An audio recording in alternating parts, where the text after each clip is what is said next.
Don't let epic empowerment become an epic fail.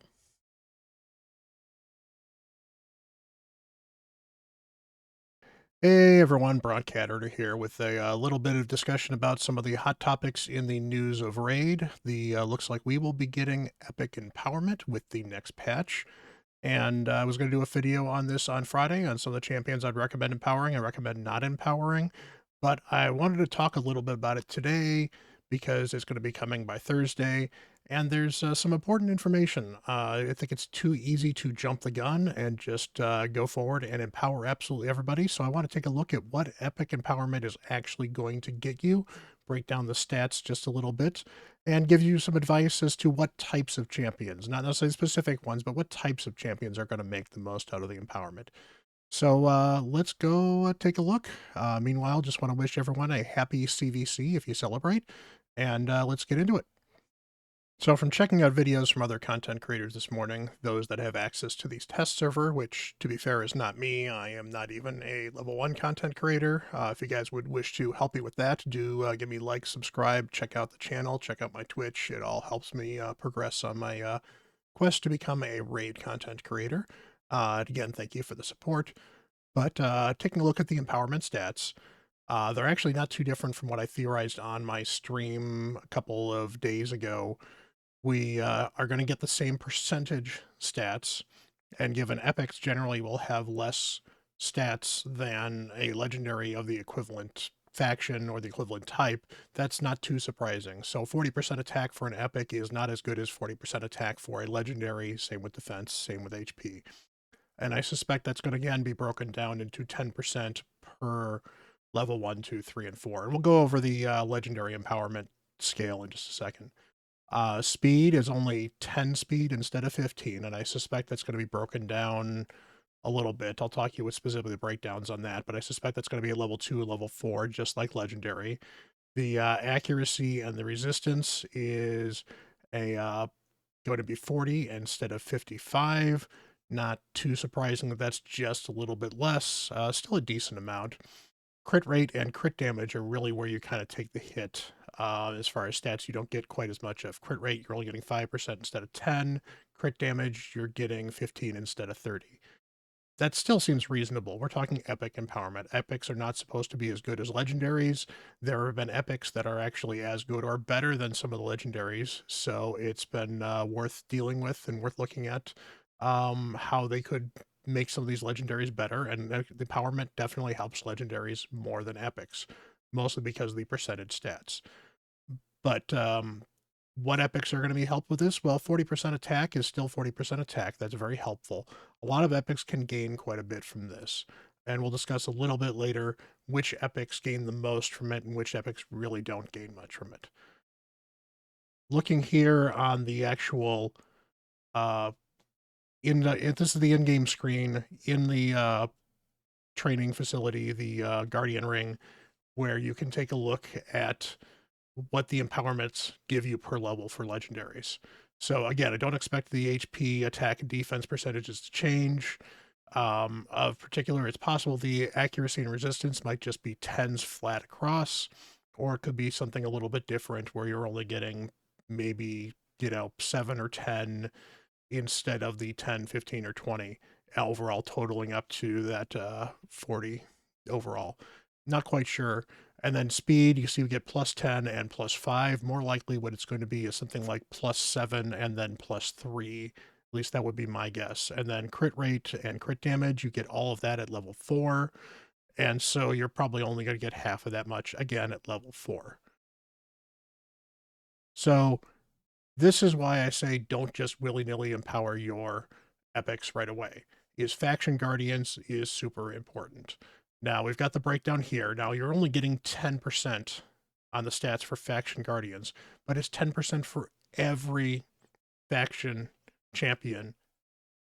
So it's not just 10% for your nuker. It's 10% for your other nuker. It's 10% for your debuffer who happens to have attack. It's 10% defense for every champion, making him tougher. It's 10% HP, making every champion, including your nukers, tougher. Yes, 10% HP is not a lot, but again, extra stats is nothing to sneeze at. Even the plus 6 speed is to every champion, whereas Epic Empowerment's to a single champion.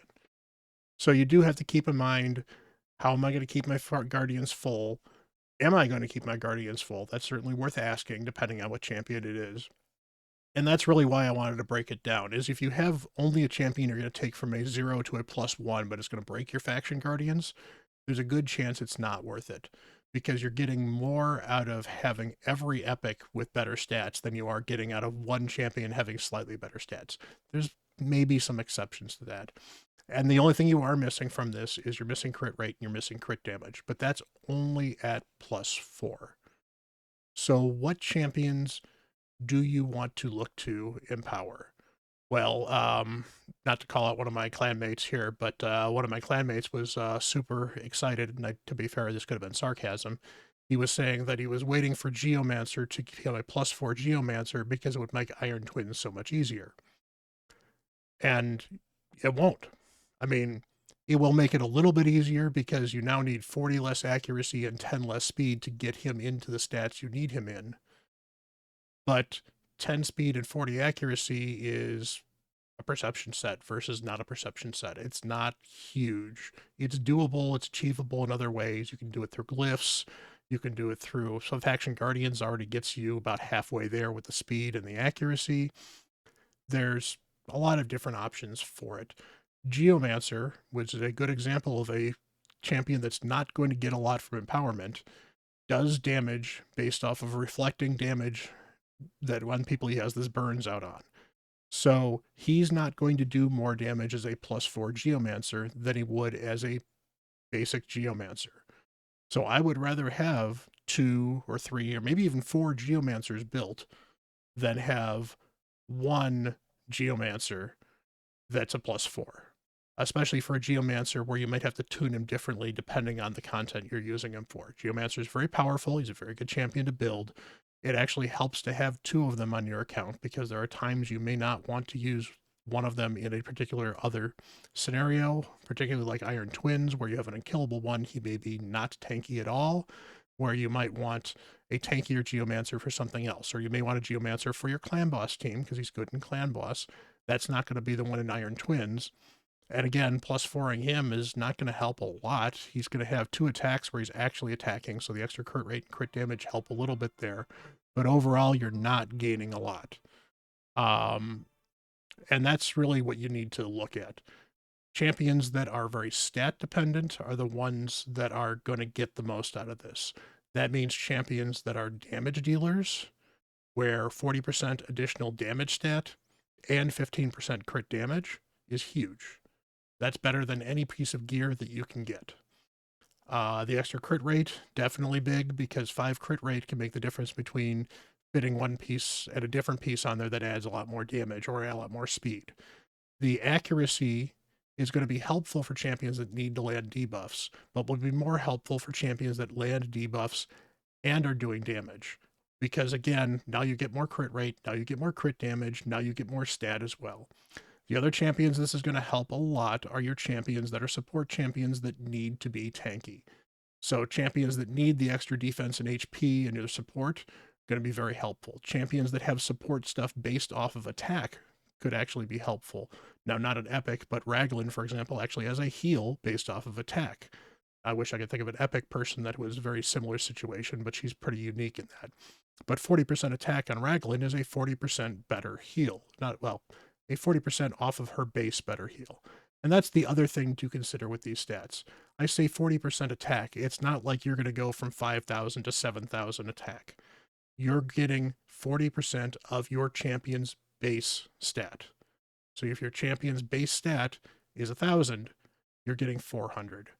Not a number to sneeze at. It's actually a very good stat, but you need to not think that this is going to make your epics so powerful that they're going to power creep absolutely everything in the game. And that's why you want to hold off empowering champions willy-nilly. Make sure your faction guardians are full, or at least near full. Make sure that you have duplicates of champions that you still want duplicates of, and that's your husks, which can be useful for Hydra, your Royal Guards, which can be useful in all kinds of content, your Geomancers, as we mentioned beforehand. Champions like Deacon are champions that it might help to have 2 or 3 of them, which, because you may have one of them for a very specific team where it needs to be a specific speed, plus Deacon doesn't do a lot of damage. So while the empowerment can make him tankier or give him a little bit more speed and accuracy, there is nothing that empowering will do that will make Deacon significantly more effective at his job than just slightly better gear or an empowerment himself. And that's the other thing to consider as well. Champion blessings can be huge. You may actually have multiple champions that are blessed that you have duplicates, triplicates, quads of. Sometimes that's a good thing because sometimes, again, when you talk about husks, having 2 or 3 husks that have blessings, not bad. Can be very useful in Hydra. Having 2 or 3 deacons, not bad. But again, you're not going to empower a deacon. You might empower a husk. So overall, I just wanted to put this out as a bit of a warning. Do not go crazy empowering your epics. Make sure you have enough to do the job you need to do.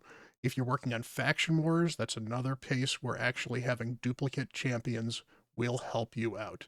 Having duplicate champions can be very good in faction wars because sometimes you need extra damage. Well, I'm going to have 2 of this same damage dealer and I'm going to build both of them and they're going to ride me through faction wars.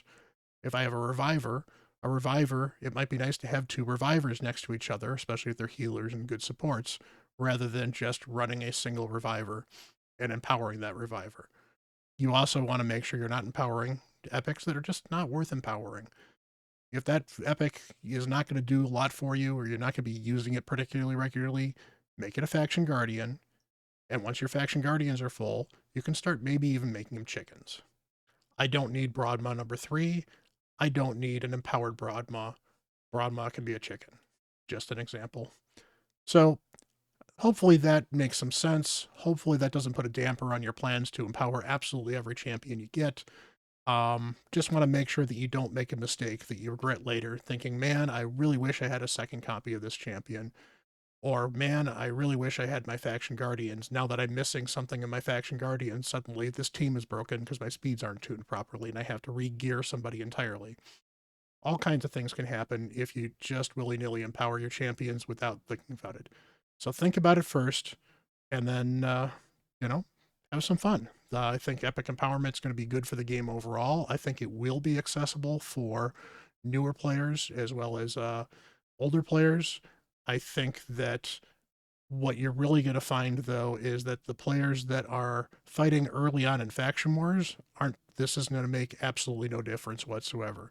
Where this is going to start to make a difference is once you start to get through faction wars and you start having a couple of extras and you start filling your faction guardians up and you're still using epics in content like your dungeons and like arena, and you start using an empowered epic in arena, and that's where the empowering epics is going to make a big difference. It's honestly going to make more of a difference in the higher end dungeons and the arena than it's going to make a difference in a lot of the lower end content. Because in the lower end content, you're just not going to have the champions, regardless of whether or not you've got 2, 3, 4, 5 of them.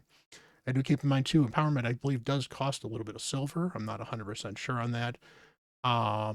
So got to manage your resources well. You certainly don't want to throw away a champion you have booked. You certainly don't want to throw away a champion you have 6-starred, especially when you may need multiple 6-stars, especially for things like Centranos. But overall, I think it's great for the game. I think it will add a lot of strategy to the game. I think it will give people a chance to use the duplicates that they've kind of just been turning into chickens.